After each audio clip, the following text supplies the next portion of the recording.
Tak hanya melatih, pelatih baru Timnas Indonesia Patrick Kluivert juga ditugasi PSSI untuk melobi para pemain bintang diaspora terutama di Belanda untuk masuk ke skuad Garuda.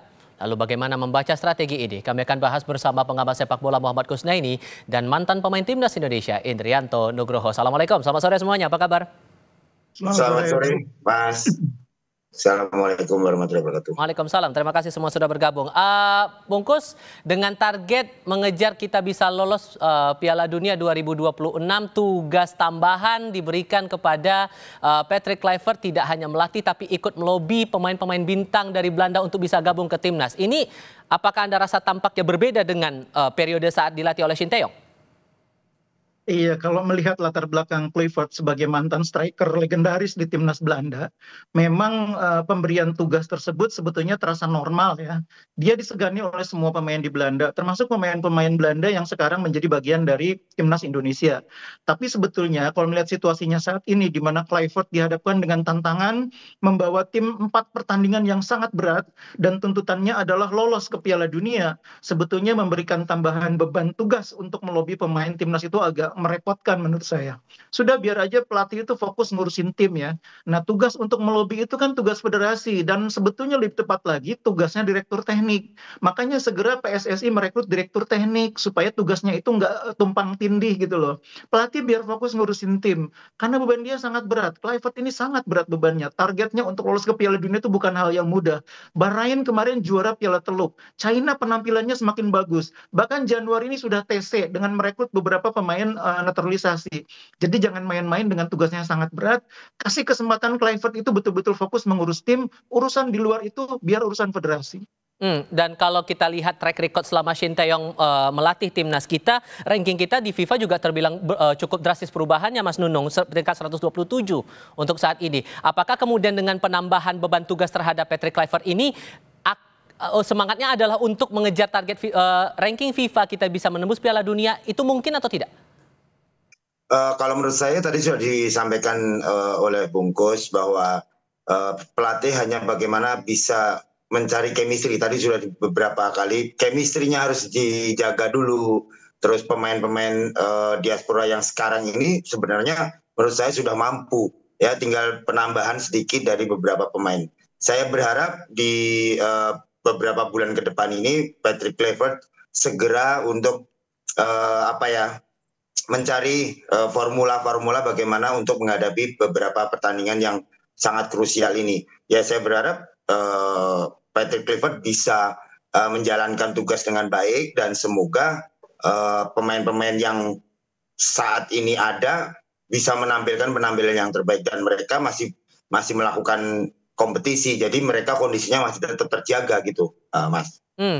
Maka kalaupun terjadi begitu akan ada tambahan pemain naturalisasi untuk timnas kita bertambah lagi, ini kan akan jadi PR untuk menangani dari anggota timnas kita yang berasal dari liga-liga di Indonesia begitu. Apakah nanti akan ada beda perlakuan atau akan ada tantangan untuk menangani dari pemain naturalisasi bersama dengan pemain dari Liga Indonesia? Kita akan jawab itu nanti usai jeda berikut ini.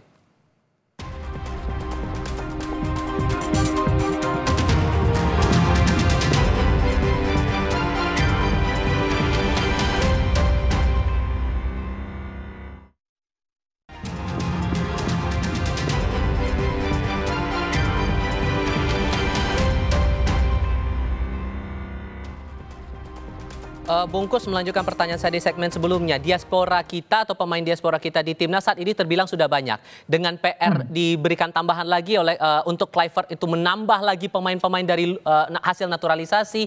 Ini sedikit banyak pasti akan bersaing juga dengan pemain-pemain kita yang datangnya dari Liga Indonesia begitu. Apakah ini tidak akan memicu gap nanti di internal timnas sendiri?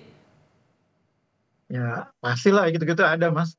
Makanya yang penting tuh kan sekarang pelatih fokus lah itu materi pemain yang ada tuh bangun dulu chemistry-nya. Mas Nunung udah bilang bangun chemistry, bangun komunikasi yang baik.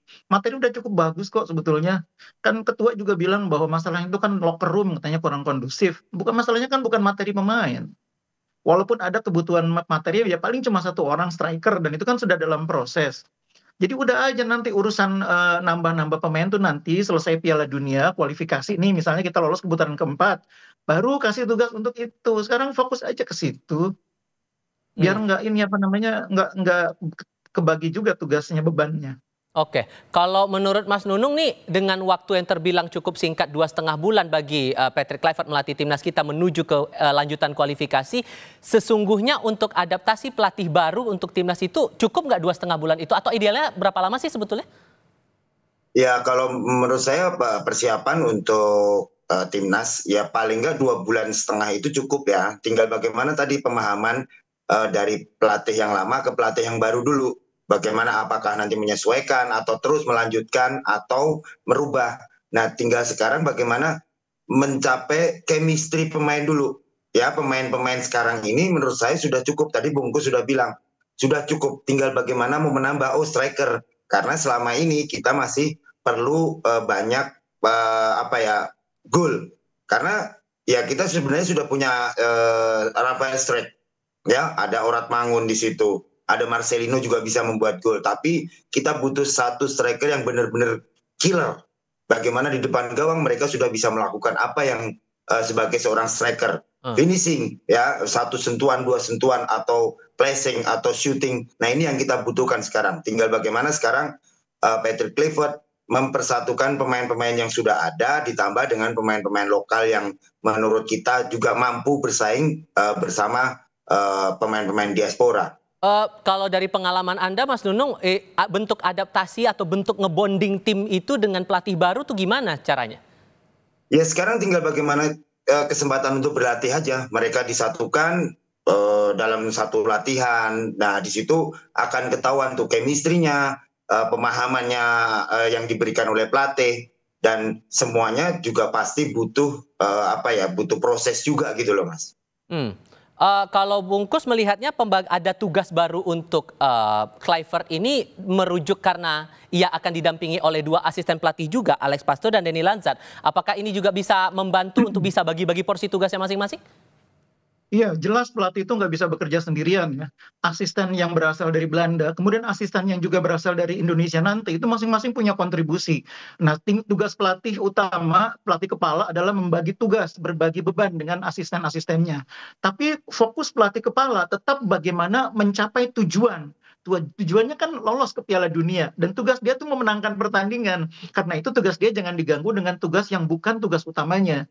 Kalau nanti misalnya kita sudah lolos dari kualifikasi putaran ketiga dan ada waktu cukup panjang menuju kualifikasi putaran keempat, bolehlah di sela-sela kesibukan mungkin dia diberi kesempatan, diberi ruang untuk melakukan upaya rekrutmen tambahan. Itu mungkin akan bisa dilakukan. Kalau sekarang fokus aja dulu, karena pelatih yang sekarang ini kan punya problem 2 yang belum selesai. Yang pertama, berkomunikasi dengan timnya. Dia belum sempat berkomunikasi ini, membangun komunikasi, membangun chemistry. Yang kedua, dia belum juga mendapatkan akseptabilitas dari publik loh.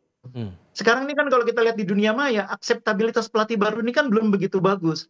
Nah ini beban juga bagi pelatih, bagaimana dia diterima oleh publik, bagaimana dia bisa dianggap sebagai orang yang tepat, sebagai pengganti pelatih lama, itu juga harus dibenahi.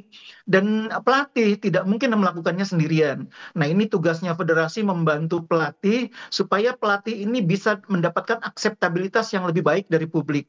Nah caranya ya tentu pelatih tidak hanya sendirian berkomunikasi dengan publik, dibantu oleh bagian medianya PSSI, oleh bagian badan tim nasional, oleh bagian-bagian lain di PSSI yang membuat pelatih nantinya bisa diterima dengan baik oleh publik. Sehingga kalau menurut Anda dengan catatan-catatan itu kira-kira hal apa lagi yang perlu diperhatikan oleh Kluivert saat nanti coba beradaptasi untuk membangun bonding lagi dengan timnas kita untuk bisa memperbaiki kualitas kita menuju ke lanjutan kualifikasi, Bungkus?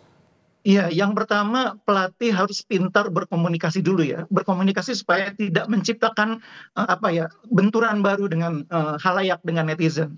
Yang kedua, mungkin pelatih juga harus pintar mengambil hati publik, misalnya tidak dengan serta-merta melakukan perubahan, hanya karena dia berasal dari Belanda misalnya gitu ya, terus dia memainkan semuanya pemain dari Belanda. Padahal Sintayong itu selama jadi pelatih selalu kasih ruang buat pemain lokal, selalu ada Rizky Ridho, selalu ada Witan, selalu ada Pratama Arhan, selalu ada Asnawi. Kenapa dilakukan itu? Karena memang publik itu juga harus direbut hatinya. Sepak bola itu kan bukan cuma urusan yang ada di dalam lapangan, yang di pinggir lapangan juga harus kita menangkan. Menangkan hatinya supaya mereka memberikan dukungan kepada kita. Nah, secara strategi bermain adakah yang perlu dievaluasi dari eranya Sintayong? Ya mungkin kalau soal strategi ini kan pelatih punya konsepnya masing-masing ya. Ini pasti pelatih itu juga punya konsep yang kita juga nggak tahu nanti Clifford akan seperti apa. Kalau harapan saya, tim kita ini kan sudah cukup baik prestasinya, fondasinya tuh udah ada. Kalaupun mau melakukan perbaikan, oke, tapi jangan sampai menciptakan situasi yang kemudian menciptakan chaos gitu loh. Karena tim ini sudah cukup bagus, bisa menahan imbang Australia, bisa mengalahkan Arab Saudi, bisa menahan imbang Bahrain, itu bukan berarti tim ini jelek loh. Artinya tim ini punya dasar yang kuat juga. Mas Nunung sependapat dengan itu? Betul sekali, Bungkus luar biasa. Saya hanya bagaimana sekarang seorang pelatih bisa menjalankan tugas dengan baik, apalagi sudah ada asisten. Nah sekarang tinggal bagaimana ngasih pemahaman ke pemain. Pemain sudah bagus semua menurut saya. Ya, ada Marcelino, ada Witan, ada Arhan, ada Rizky Ridho. Mereka juga mampu kok sebenarnya. Dan Rizky Ridho pun banyak yang dikatakan bisa bermain sebagai abroad gitu loh. Jadi jangan sampai tadi Bungkus bilang jangan sampai merusak tatanan atau susunan yang sudah dibikin Coach Shin. Dan kita juga terima kasih bahwa Coach Shin memberikan mentality bermain luar biasa kepada pemain-pemain kita. Dan kedepannya semoga Patrick Kluivert bisa melanjutkan apa yang telah dilakukan oleh Coach Shin. Begitu Mas.